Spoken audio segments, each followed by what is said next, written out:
আমার আল্লাহর দয়া ভালোবাসা যে কত বেশি আমরা জানি না, আমরা জানি না। আরশের বুকে আল্লাহ বিশাল সাইনবোর্ডে লিখে রেখেছেন সাবাকাত রাহমাতি গাদাবি, সাবাকাত রাহমাতি গাদাবি। এর মানে হচ্ছে আমার রাগের উপরে আমার দয়া বিজয় লাভ করেছে। সাবাকাত রাহমাতি গাদাবি, আমার রাগও আছে, আল্লাহর রাগ আছে না, আমার দয়াও আছে, আল্লাহর দয়া আছে না। আল্লাহ বললেন আমার রাগও আছে আবার আমার দয়াও আছে, তবে জেনে রেখো আমার রাগের চেয়ে দয়া বেশি। আমাদের পাপ অন্যায় যত বড় হোক মনে রাখবেন আল্লাহর দয়া তার চাইতেও বড়। নাকি ছোট? আপনি যত বড় পাপ করেন না কেন আমাদের জন্য আল্লাহর পক্ষ থেকে দয়া আছে না নাই?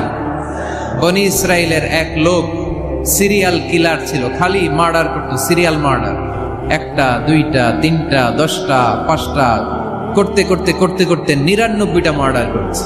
কয়টা? 99টা মার্ডার। কল্পনা করা যায়? 99 জন মানুষকে সে নিজ হাতে হত্যা করেছে। 99 মার্ডার করার পরে তার মনে ভয় আসলো, হায় রে, না জানি আল্লাহ আমার সাথে কেমন আচরণ করে আখিরাতে, আমার তাওবা আছে কিনা কপালে জানি না, আমার তো ক্ষমা নাই, কি করবো আমি? তো সে লোকজনদেরকে জিজ্ঞেস করলো আমার ক্ষমা আছে কিনা, এটা কে বলতে পারবে, আমাকে আল্লাহ মাফ করবে কিনা? তারা সবাই বললো এই এলাকায় এক আল্লাহর ওলি আছে, তার কাছে যাও। সে আল্লাহর ওলির কাছে যেয়ে বলে, ও আল্লাহর ওলি, আমি 99টা হত্যা করেছি, 99টা মার্ডার, আমার কপালে ক্ষমা আছে কিনা তুমি একটু বলো। আল্লাহর ওলি কই, কি বললা? 99টা মার্ডার? আয় হায় সর্বনাশ, তোর কোনো ক্ষমা নাই। এবার যে মার্ডার করছে কয় আমার যেহেতু ক্ষমা নাই, তোরে বাঁচায় রেখে লাভ কি, তোরেও দিলাম শেষ করে।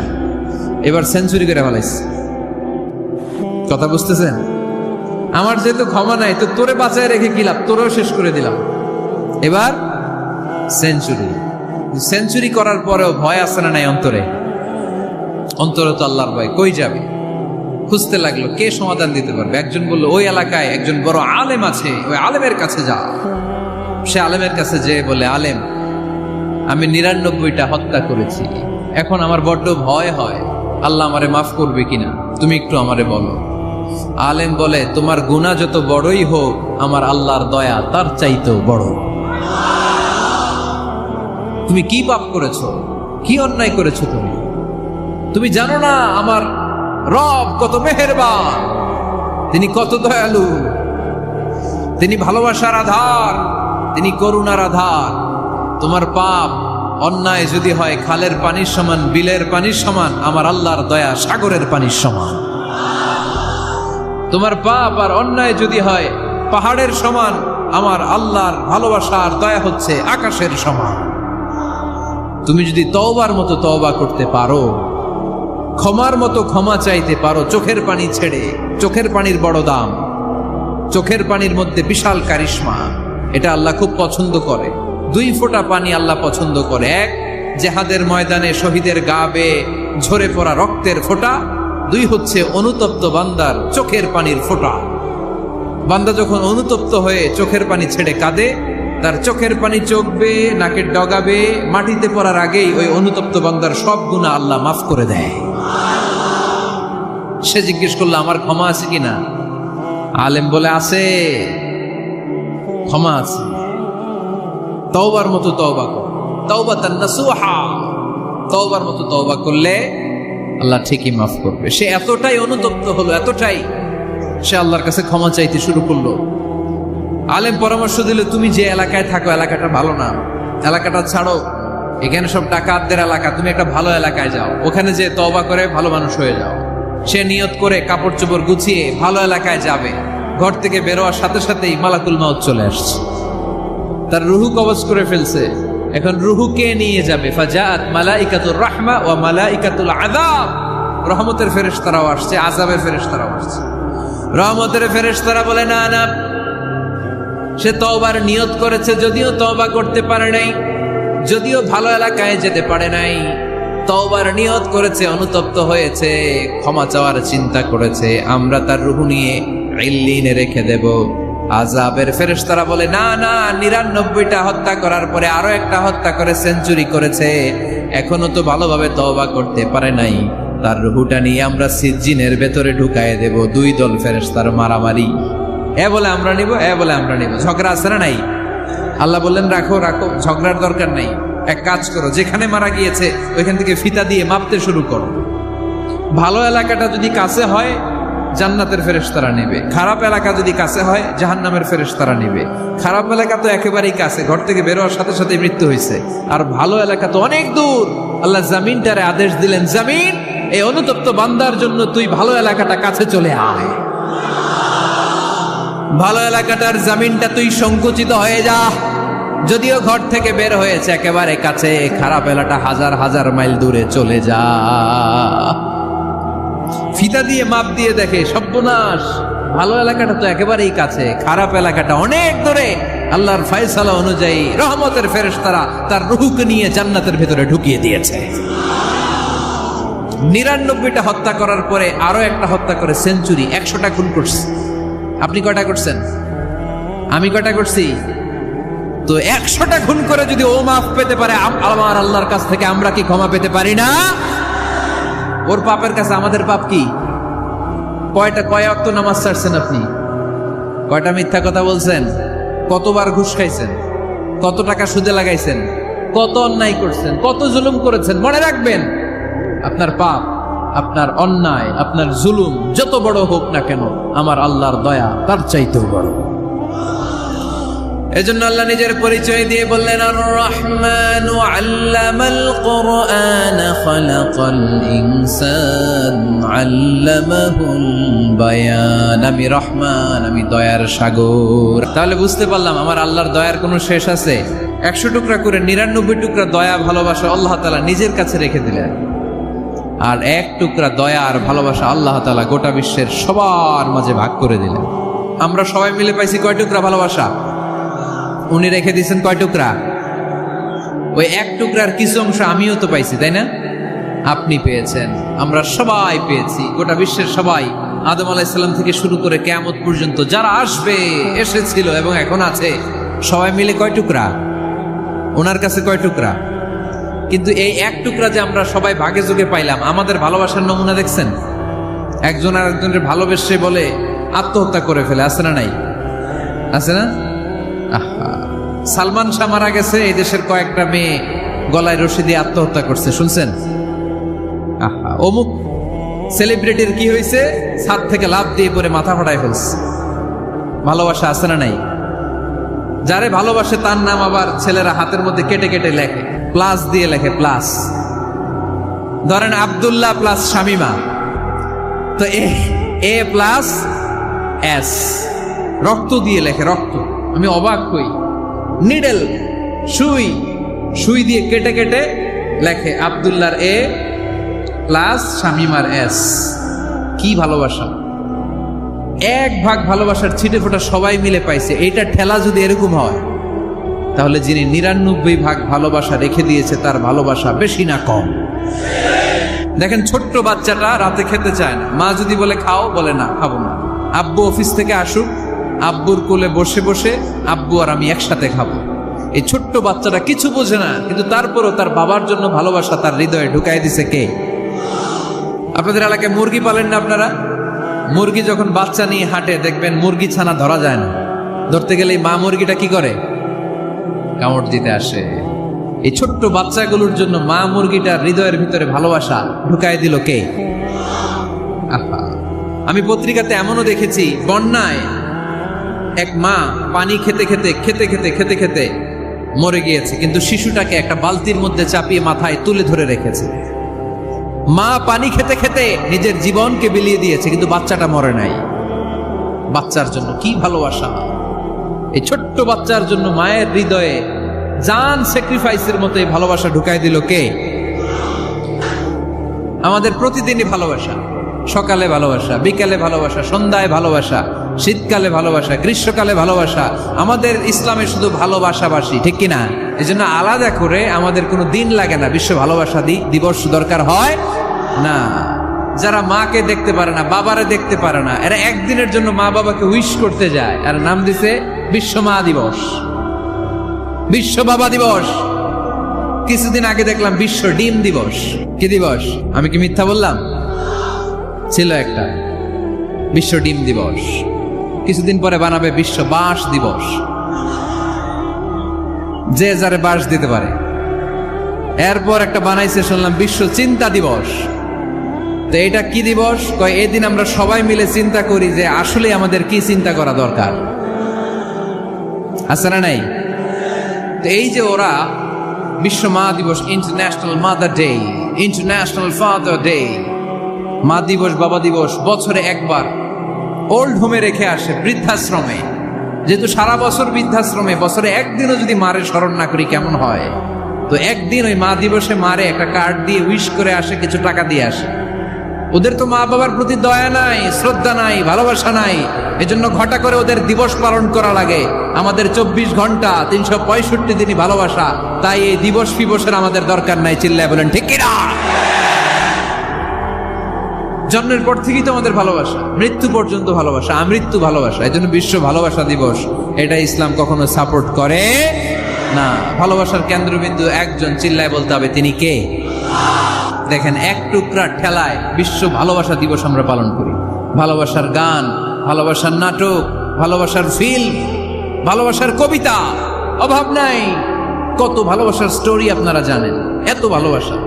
কিন্তু সবাই মিলে ভালোবাসার এক অংশ আমরা ভাগে যোগে পেয়েছি। এক অংশের নমুনা যদি এমন হয়, 99 টুকরা ভালোবাসা যিনি রেখে দিয়েছেন নিজের মধ্যে, তার ভালোবাসা বেশি না কম? এজন্য আমরা আল্লাহর ভালোবাসার ভিখারি, আমরা আল্লাহ তাআলার রহমতের ভিখারি। আল্লাহর রহমত ছাড়া কেউ কোনোদিন জান্নাতে যেতে পারবে? কোনোদিন নিজের আমল নিয়ে বড়াই করবেন না।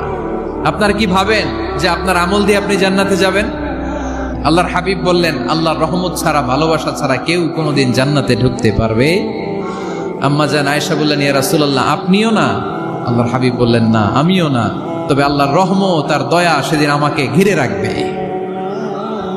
মান নুকিশা উযিবা, যার হিসাব আল্লাহ সেদিন চাইবেন সে ধরা খেয়ে যাবে। সব সময় আল্লাহর কাছে এই দোয়াটা যেন আমরা করি, আল্লাহ কিয়ামতের দিন তুমি আমার হিসাব নিও না, আল্লাহ তুমি আমার বিচার বসিও না, আল্লাহ তুমি দয়া করে আমারে মাফ করে দিও। আল্লাহ যার বিচার করবেন ও জাহান্নামে যাবে, আর যার বিচার করবেন না সে জান্নাতে যাবে। আল্লাহ যদি বিচার করে আর পাই টু পাই হিসাব নেয়, নামাজ পড়লি না কেন, রোজা রাখলি না কেন, মিথ্যা বললি কেন, খাদ্যে ভেজাল দিলি কেন, মাছে ফরমালিন দিলি কেন, যৌতুক খাইলি কেন, ঘুষ খাইলি কেন, উল্টাপাল্টা করলি কেন, জিনা করলি কেন, একটার পর একটা প্রশ্ন বানে যদি সেই ভয়ঙ্কর দিনে আল্লাহ আমাদেরকে জর্জরিত করে, আমাদের কোনো উত্তর আছে? সেদিন আমাদের বাঁচার কোনো উপায় আছে? তাই আমরা সবাই আল্লাহর কাছে দোয়া করবো, আল্লাহ কোনো বিচার টিচার মানি না, কোনো বিচার করতে পারবো না, দয়া করবা। রোজ হাসরে হে আল্লাহ আমার করোনা বিচার, আল্লাহ করোনা বিচার, পড়েন আমিন। রোজ হাসরে হে আল্লাহ আমার করোনা বিচার, আল্লাহ করোনা বিচার। বিচার চাহি না তব দয়া চাহে এ গুনাহগার, আল্লাহ করুণা বিচার। পড়ে না আমিন। তিনি যদি দয়া করেন তবেই আমরা জান্নাত যেতে পারবো, ঠিক কিনা? এজন্য আল্লাহ বললেন, আর রহমানু আল্লামাল কুরআন খালাকাল ইনসান আল্লামাহুল বায়ান। আমি হলাম রহমান। কাফেররা বলে রহমানকে জানি না, রহমানকে চিনি না। আল্লাহ বলে রহমান রে চিনে না, আমার নাম রহমান, আমি দয়ালু, আমি মেহেরবান, ঠিক কিনা? এজন্য প্রতিদিন সূরা ফাতিহায় দ্বিতীয় আয়াতটা আমরা কি পড়ি?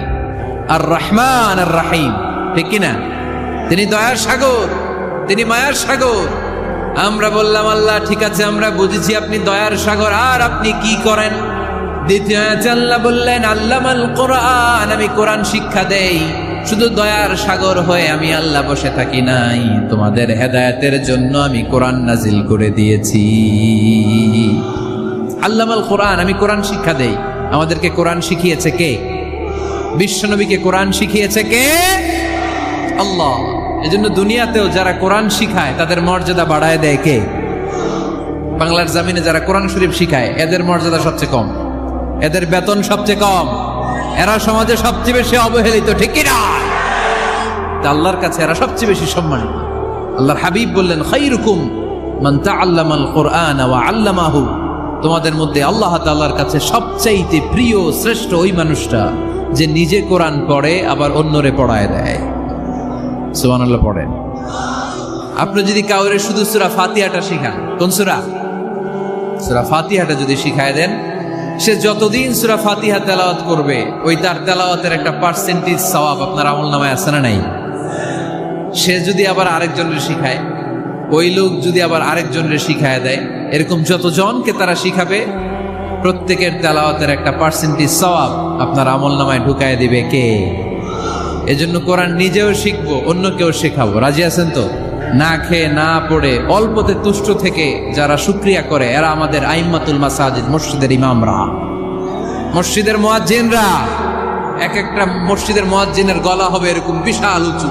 কিয়ামতের ময়দানে সবাই আমরা এর দিকে তাকায় থাকবো, কিরে ভাই তোর গলা উঁচু কেন? সে বলবে, আমার এই গলা দিয়ে প্রতিদিন 5 বার আমি আজান দিয়েছি।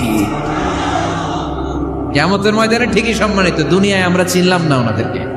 সেদিন আল্লাহ কোনো এক্সকিউজ গ্রহণ করবে না। সব পারো, হিন্দি তো ঠিকই কইতে পারো, হিন্দিতে কথা কইতে পারে না ছেলেপেলেরা? হিন্দি সিনেমা এমন দেখা দেখে হিন্দিতে কথা কইতে পারে, তো হিন্দি ভাষা বুঝতে পারলে, শিখতে পারলে আরবি পারলা না কেন? কোনো এক্সকিউজ, ওজর, আপত্তি সেদিন আল্লাহ গ্রহণ করবে? আসুন আমরা কোরআন পড়ি, প্রতিদিন একটা আয়াত হলেও কমপক্ষে আমরা যেন কোরআনের অর্থ পড়ি, বঙ্গানুবাদ পড়ি। রাজি আছেন তো? তো এই যে স্মার্টফোন আসছে স্মার্ট বানাইতে, যেই ফোনের মধ্যে কোরআন নাই সে আনস্মার্ট, ঠিক কিনা? যার মোবাইলের ভেতরে কোরআনের অ্যাপস আছে, ডাউনলোড করে অ্যাপস রেখেছে, সেই হচ্ছে আসল smart. He is the real hero, he is the real smart. এজন্য মোবাইলের অ্যাপসের ভেতরে কোরআন ঢুকাইতে হবে। এত সহজ হওয়ার পরেও আল্লাহ কি বললেন আমরা যদি না শিখি, না জানি, আল্লাহ কি ক্ষমা করবে? যা বলার সব আল্লাহ বলে দিয়েছে এই কোরআন। এই কোরআনে শুরু হয়েছে বিসমিল্লাহির রহমানির রহিম দিয়ে, মানে বা দিয়ে। কি দিয়ে? চিল্লায় বলেন না, কি দিয়ে? বা দিয়ে। আর এই কোরআন শেষ হয়েছে সূরাতুন নাস দিয়ে, যে সূরার শেষ আয়াত হচ্ছে মিনাল জিন্নাতি ওয়ান নাস। বার সিন মিলাইলে কি হয়? বাস। এবার বাসে চড়া শরীয়তপুর শহরে যাব, ওই বাস না, এই বাস মানে যথেষ্ট, এই বাস মানে সাফিসিয়েন্ট, কাফি। আল্লাহ বুঝালেন এই 30 পারায় 114টা সূরায় আমি যা দিয়েছি এটাই বাস, যথেষ্ট, নতুন করে আর কিচ্ছু লাগবে না। চিল্লায় বলেন ঠিক কিনা? যেমন কিতাব, এই কিতাবের পিছু লেগে লাভ নাই। এই কিতাবের বাণী ছড়িয়ে পড়বে গোটা বিশ্বময়। অনেকে অনেক ষড়যন্ত্র করেছে এই কিতাবকে ধ্বংস করে দেওয়ার। আমাদের এই খোদ ভারতবর্ষে ষড়যন্ত্র হয়েছিল। ব্রিটিশরা যখন চলে গিয়েছিল, ওরা প্ল্যান করেছিল এই কিতাবকে কি করে আমাদের থেকে ডিটাচ করা যায়, কেমন করে আলাদা করা যায়। এর একটা কমিটি করে দিয়েছে, আপনারা গবেষণা করে দেখেন এই ভারতবর্ষ থেকে কেমন করে কোরআন দূর করা যায়। তারা বুদ্ধি করে বলল, এক কাজ করি, কারণ তাদের কোরআনের কপিগুলো মসজিদ থেকে বের করে আমরা আগুন দিয়ে জ্বালাই দিব, তাইলেই কোরআন শেষ। পরে দেখলো না, রিসার্চে গন্ডগোল আছে, অ্যানালাইসিস ভুল। আবার নতুন কমিটি পাঠালো তারা ইংল্যান্ড থেকে, 33 সদস্য বিশিষ্ট কমিটি। তারা এসে গবেষণা করে দেখলো না, এই কোরআন আগুনে জ্বালাই দিলে কোরআন দূর হবে না। কারণ আমরা ভারতবর্ষের হেফজখানাগুলোতে যে দেখেছি, ছোট্ট বাচ্চারা মাথা দুলিয়ে দুলিয়ে কোরআন পড়ে। কোরআন তারা শুধু কাগজেই লিখে রাখে না, সিনার ভিতরে গেঁথে রাখে। ওই কোরআন মুসলমানদেরকে শিখিয়েছে কে? সে আল্লাহ বললেন, আর রহমানু আল্লামাল কুরআন খালাকাল ইনসান আল্লামাহুল বায়ান। আল্লাহ বললেন আমি মেহেরবান, আমি কোরআন শিখিয়েছি। আমরা বললাম আল্লাহ আর আপনি কি করেন? আল্লাহ বলেন খালাকাল ইনসান, আমি মানুষ বানিয়েছি। সুবহানাল্লাহ পড়েন। আমাদেরকে তৈরি করেছে কে? জোরে বলতে হবে কে? মানব সৃষ্টির 3টা পদ্ধতি কোরআনে পাওয়া যায়। পদ্ধতি নাম্বার 1, বাবাও নাই মাও নাই। এই পদ্ধতিতে আল্লাহ কাকে বানাইছে বলেন? আদম আর হাওয়া আলাইহিস সালাম, এদের বাবা মা ছিল। 2 নম্বর পদ্ধতি হচ্ছে মা আছে কিন্তু বাবা নাই। এই পদ্ধতিতে আল্লাহ কাকে বানালেন? কি নাম? ঈসা আলাইহিস সালাম। 3 নম্বর পদ্ধতি হচ্ছে মাও আছে বাবাও আছে। এই পদ্ধতিতে আল্লাহ কাদেরকে বানিয়েছেন? আমাদেরকে বানিয়েছেন। তাহলে পদ্ধতি কয়টা? তিনটা। আদম আলাইহিস সালামকে বানানোর পদ্ধতিও তিনটা। প্রথমে আল্লাহ তিন লাজিব এঁটেল মাটি নিলেন, তারপর নিলেন হামাইম মাসনুন কাদামাটি, তারপরে এটারে বানালেন ঠনঠনে শুকনো মাটি। সাইয়েদনা আদম আলাইহিস সালামের অবয়ব তৈরি করলেন 60 হাত লম্বা করে। সাইয়েদনা আদম আলাইহিস সালামকে যখন আল্লাহ বানিয়েছেন কয় হাত লম্বা? সহিহ বুখারীর বর্ণনা, লাম্মা খালাকাল্লাহু আদামা ওয়া কানা তুলুহু 60 যিরাআন।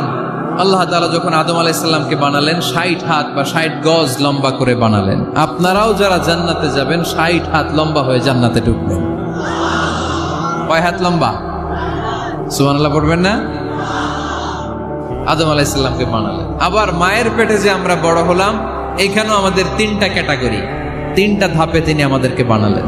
মায়ের পেটে 9 মাস কি করছিলেন মনে আছে আপনাদের? শরীয়তপুরের ভাইরা মনে নেই কেন? হ্যাঁ, আমাদের কারোরই মনে নাই, ঠিক কিনা? এই 6 মাস 8 মাস কই যে ছিলাম, কোথায় ছিলাম আমরা মনে করতে পারি না। স্মৃতির পাতা হাতড়িয়ে যত পিছনে যায় আর বলতে থাকি। মনে আছে ছোটবেলার কথা? মনে নাই। আমরা সবাই কিন্তু এত বড় ছিলাম না ভাই, ছোট্ট ছিলাম, ছোট্ট। মায়ের জরায়ুর দেয়ালের মধ্যে লেপ্টে ছিলাম। নুতফা, আলাকা, মুদগা, sperm drop, blood clot and the little flesh. ছোট্ট নাপাক পানি ছিলাম। ওইটারে আল্লাহ বড় করতে আরম্ভ করলেন। বড় করতে করতে রক্তপিণ্ড বানালেন। রক্তপিণ্ড থেকে আল্লাহ গোশতপিণ্ড বানালেন। আমরা প্রত্যেকে এরকম একটা গোশতের টুকরা ছিলাম। এটার ভিতরে আল্লাহ কঙ্কাল ঢুকালেন, আমার স্কেলিটন, আমার কঙ্কালটা, আমার অবয়বটা ঢুকালেন। তারপরে আবার গোশত দিয়ে প্যাকেট করলেন, তার উপরে আবার চামড়ার প্যাকেট পড়ায় দিলেন। পড়েন সুবহানাল্লাহ। এরপরে 9 মাস পরে এই পৃথিবীর বুকে স্মুথলি আমাকে আসার সুযোগ দিলেন কে?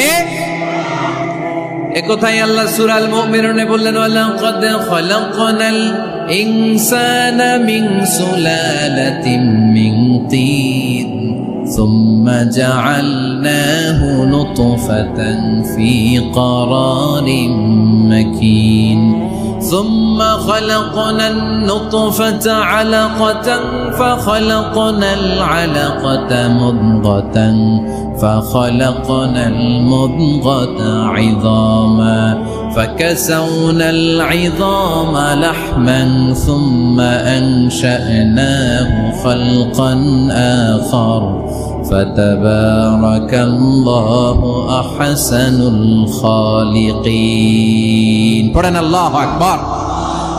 দেখেন, দুনিয়ার কেউ কিন্তু আমার খোঁজ নিতে পারে নাই। ভিতরে যে পারছে, ওই গোপন জায়গায় একজন আমার রিজিক দিত। তিনি কে? আমার নাভির সাথে আমার মায়ের জরায়ুর একটা কানেকশন ছিল। ওই একটা লাইন দিয়ে আমাদের সবাইকে আল্লাহ খাবারের ব্যবস্থা করেছেন, পানির ব্যবস্থা করেছেন, বাতাসের ব্যবস্থা করেছেন। দুনিয়ায় আসার সাথে সাথে দুনিয়ার মানুষরা ওই খাবারের লাইনটা কেটে দেয়, ঠিক কিনা? দেখবেন সিজার করার পরে বাচ্চাদেরকে বের করে কেচি দিয়ে যারা সিজার করে ডাক্তাররা কি করে? কেটে দেয়। বাচ্চার পা ধরে মাথাটা নিচু করে নিতম্বের মধ্যে থাপ্পড় মারে কয়েকটা, তারপরে বাচ্চা ওয়া ওয়া করে কেঁদে ওঠে, ঠিক কিনা? আমরা আমাদের কানে শুনি ওয়া ওয়া, আসলে সে আল্লাহর কাছে কেঁদে কেঁদে ফরিয়াদ জানায়, বলে আল্লাহ 9 মাস 10 মাস মায়ের পেটের ভেতরে ছিলাম, কেউ তো খোঁজ খবর নিল না। তুমিই তো আমার এই নাভির সাথে মায়ের জরায়ুর একটা লাইন দিয়ে, ওই এক লাইনে খাবার, এক লাইনে পানি, এক লাইনে বাতাস ঢুকিয়েছ। 9টা মাস এই খাবারের লাইন আমার ঠিকঠাক ছিল, আমার টেনশন ছিল না। দুনিয়ার বুকে আসার সাথে সাথেই, এদের সাথে আমার কি শত্রুতা আমি জানি না, আসার সাথে সাথে আমার খাবারের লাইনটা কেটে দিস। আল্লাহ একটা মাত্র খাবারের লাইন ছিল, মানুষগুলো কেটে দিল। আমি এখন কি খাবো? আমি এখন যাব কই? আল্লাহ বলে কাঁদিস না, 8 মাস যেমনি খাওয়াইছি এখনো খাওয়াবো। সুবহানাল্লাহ পড়েন। খাবারের একটা লাইন ছিল, কেটে দিয়েছে। ওই একটার বিপরীতে তোর মায়ের বুকের ভেতরে এখন খাবারের 2টা লাইনের ব্যবস্থা করে দিলাম। খালাকাল ইনসান, তিনি মানুষ বানিয়েছেন, মানুষের যা দরকার তার ব্যবস্থাও করে দিয়েছেন। চিল্লায় বলেন ঠিক কিনা? এজন্য আল্লাহ বললেন, আর রহমানু আল্লামাল কুরআন খালাকাল ইনসানা আল্লামাহুল বায়ান। আমি মেহেরবান, আমি তোমাদের কোরআন শিখিয়েছি, আমি মানুষ তৈরি করেছি, আমি তোমাদেরকে ভাষা শিক্ষা দিয়েছি। সুবহানাল্লাহ পড়েন। আল্লামাহুল বায়ান, আমি তোমাদেরকে বয়ান শিখিয়েছি। এই যে আমরা বয়ান করি, আমাদের যে ভাষা, এই ভাষা কার দান? আমাদের বাংলা ভাষা কার দান? পৃথিবীতে অনেক ভাষা আছে, একটা ভাষার প্রকাশভঙ্গির সাথে আরেকটার মিল নাই। একটার প্রকাশভঙ্গির সাথে আরেকটার মিল নাই। চাইনিজরা চাইনিজ ভাষায় কথা বললে ইংরেজরা কিচ্ছু বুঝে না, ইংরেজরা বললে আরবরা বুঝে না, আরবরা বললে মালায়রা বুঝে না, মালায়রা বললে আফ্রিকানরা বুঝে না। সুবহানাল্লাহ পড়েন। আমি অনেক দিন দেশের বাইরে থাকি, 10 বছরেরও বেশি আমি পড়াশোনা করি, এখনো পিএইচডি করি। তো মিশরে যখন আমি পড়াশোনা করতাম তখন দেখতাম এক এক ভাষায় এক একজন কথা বলে। আমরা বাঙালিরা যদি কোনো কথা বলে হাসাহাসি করি, হেসে হেসে আমরা কুটি কুটি হয়ে যাচ্ছি, মরে যাচ্ছি, কিন্তু ওরা হাসে না, বিদেশিরা, ওরা বুঝে নাই তো। আবার ওরা যখন কথা বলে হাসে, আমরা কিছুই বুঝি না। সুবহানাল্লাহ পড়বেন না? ওইটা বাদ দেন, আমাদের বাংলাদেশে আসেন। আমাদের বাংলাদেশে এক এক জেলার সাথে আরেক জেলার ভাষার ভিন্নতা আছে না নাই? সুবহানাল্লাহ পড়বেন না? ঢাকার ভাষার সাথে ফরিদপুরের ভাষার অমিল, সিলেটের অনেক অমিল, চট্টগ্রামের অমিল আছে না নাই? সবচেয়ে বেশি অমিল সিলেটে আর চট্টগ্রামে, ঠিক কিনা?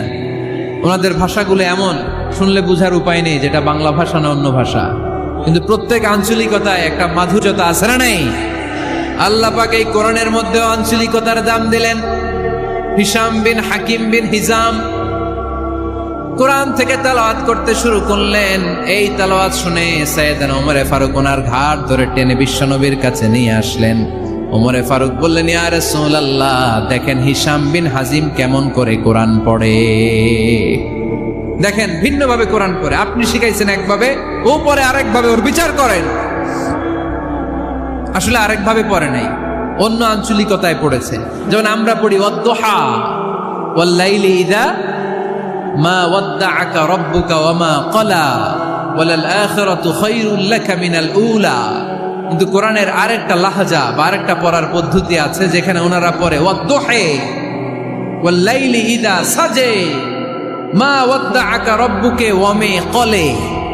সুবহানাল্লাহ পড়বেন না? হাশিম বিন হিকাম এরকম বাঁকা করে পড়ছিলেন। ওমরে ফারুকে বাঁকাটা শিখেন না, উনি শিখছিলেন সোজা। ওমরে ফারুক আবার সোজা সাপটা পছন্দ করতেন। সুবহানাল্লাহ পড়েন। বিশ্বনবী বললেন, হিশাম বিন হিজামকে তুমি ছাড়ো। বললেন, হিশাম তুমি কিভাবে পড়েছো? হিশাম বলে, আমি এইভাবে পড়েছি। বিশ্বনবী বললেন, হাকাযা উনজিলাত, এভাবেও নাজিল হয়েছে, সমস্যা নাই। ওমর তুমি কিভাবে পড়েছো? ওমর বললেন, আমি তো এইভাবে শিখেছি। বিশ্বনবী বললেন, এভাবেও নাজিল হয়েছে, সমস্যা নাই। উনজিলাল কুরআনু আলা সাবআতি আহরুফ ফাকরাউ মা তায়াসসারা মিনহু। আরবি ভাষা একটা, কিন্তু এর মধ্যে আঞ্চলিকতা আছে 7টা। এই 7টা আঞ্চলিকতা দিয়ে কোরআন নাজিল করেছে কে? এজন্য আঞ্চলিকতার মর্যাদা আল্লাহ কোরআনেও দিলেন। এজন্য বললেন, আর রহমানু আল্লামাল কুরআন খালাকাল ইনসান আল্লামাহুল বায়ান। আমি মেহেরবান, আমি কোরআন শিখালাম, আমি মানুষ বানালাম, আমি তোমাদেরকে ভাষা শিখালাম। সুবহানাল্লাহ পড়েন। এরপর আল্লাহ বললেন, আশ-শামসু ওয়াল কামারু বিহুসবান ওয়ান নাজমু ওয়াশ-শাজারু ইয়াসজুদান। সুবহানাল্লাহ। আশ-শামসু ওয়াল কামারু বিহুসবান, চাঁদ আর সূর্য আমি তৈরি করেছি তোমাদের হিসাবের জন্য। হিসাব আছে না নাই? তাহলে এই সূর্য আর চাঁদ, চাঁদ আর সূর্যকে আল্লাহ এই মহাবিশ্বে দিয়েছেন হিসাবের জন্য, ঠিক কিনা? আল্লাহর হাবিব বললেন, সুমু লিরুইয়াতিহি ওয়া আফতিরু লিরুইয়াতিহি। চাঁদ দেখে রোজা রাখো, আবার চাঁদ দেখে রোজা ভাঙো। আমরা রমজান শুরু করি কি দেখে? জোরে বলেন। ঈদ শুরু করি কি দেখে? আশ-শামসু ওয়াল কামারু বিহুসবান। সূর্য চন্দ্রের গায়ে লাগে না, চন্দ্র সূর্যের গায়ে লাগে না। কোনোদিন কি দেখেছেন সূর্য আর চন্দ্র ধাক্কা লাগছে? দিনের ভেতরে রাত ঢুকে গেছে, রাতের ভিতরে দিন ঢুকে গেছে, এরকম কি কখনো হয়েছে? সব কিছু একজনের আইন মানে, চিল্লায় বলতে হবে, তিনি কে? এরপরে আল্লাহ বললেন, ওয়ান নাজমু ওয়াশ-শাজারু ইয়াসজুদান। আকাশের তারকারাজি আর বৃক্ষমালা একজনকে সিজদা করে, তিনি কে? আকাশের তারাগুলো আল্লাহরে সিজদা করে, কিন্তু আমরা আল্লাহরে সিজদা করতে চাই না। গাছগুলো আল্লাহর জিকির করে, কিন্তু আমরা জিকির করতে চাই না, ঠিক কি না? অস্ট্রেলিয়ার সিডনি শহরে একটা জঙ্গল আছে। ওই জঙ্গলে একটা গাছ আছে, গাছ। ওই গাছটা টু দ্য ডাইরেকশন অফ কেবলা, কেবলামুখী হয়ে মানুষের মতো রুকু করে আছে একটা গাছ। সুবহানাল্লাহ কইতে বললেন না? ক্যালেন্ডারে দেখা যায়, পত্রিকায় দেখা যায় গাছ রুকু করে আছে। আমরা রুকু করি না, আমরা সিজদা করি না। কিয়ামতের দিন আল্লাহ বলবে আমার সিজদা দিয়ে দেখা। আপনারা যারা নামাজ পড়েছেন, সিজদা দিয়েছেন, তারা আল্লাহু আকবার বলে সিজদায় লুটিয়ে পড়বেন। আর যারা নামাজ পড়ে নাই, তারা শত চেষ্টা করেও তাদের পিঠকে বাঁকা করতে পারবে না। এজন্য 5 ওয়াক্ত সালাত জামাতের সাথে পড়ার দরকার আছে না নাই? যে সব সময় আমরা ভরসা রাখবো একজনের উপর, তিনি কে? আমাদের গুনাহ যত বড়ই হোক, আল্লাহর দয়া তার চাইতে বড়। সূরা রহমানের শিক্ষা হচ্ছে আমাদের পাপ, অন্যায়, গুনাহ যত বড় হোক না কেন, আল্লাহর দয়া তার চাইতেও বড়, ঠিক কিনা? এজন্য নিরাশ হবেন না, হতাশ হবেন না। আপনি যত পাপ করেন না কেন, অনুতপ্ত হলে ওযু করে এসে জায়নামাজটা বিছিয়ে 2 রাকাত নামাজ পড়েন, পাপের কথাগুলো স্মরণ করেন, ক্ষমা চান। চাওয়ার মতো চাইলে সব গুনাহ মাফ করে দিবে কে?